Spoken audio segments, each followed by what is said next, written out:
Notre invité toujours, François Fillon. Question de Fabien de Brest. Bonjour Fabien, soyez le bienvenu.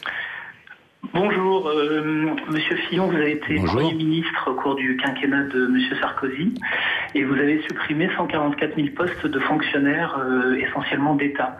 Vous promettez là-dedans supprimer 150 000 d'État et 150 000 dans les collectivités territoriales. Or, par ailleurs, on entend quand même, y compris dans vos rangs politiques, qu'il faudrait plus de policiers, plus de gendarmes, plus de magistrats, parfois plus d'enseignants, plus de personnel dans les hôpitaux, plus de personnel pour assurer les services publics dans les collectivités territoriales.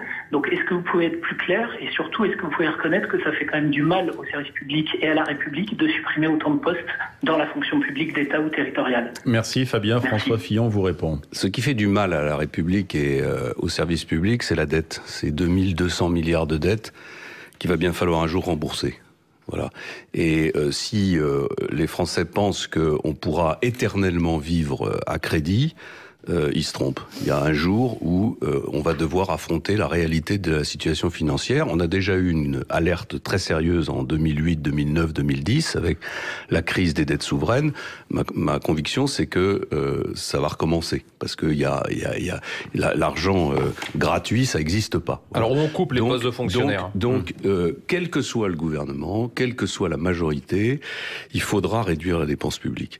Il y a deux façons de le faire. Dans l'urgence, comme les Grecs, comme les Espagnols, comme les Italiens, comme les Portugais, sous la pression extérieure, ou d'une façon maîtrisée, démocratique, à partir d'un projet. Dans l'éducation nationale ?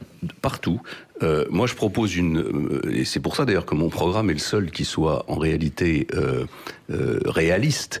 Je propose de baisser le nombre d'emplois publics en compensant cette baisse par une augmentation du temps de travail. Et c'est ça la réponse à votre interlocuteur. Est-ce que notre interlocuteur accepte que ses cotisations sociales augmentent, que son salaire diminue, qu'on prélève encore plus?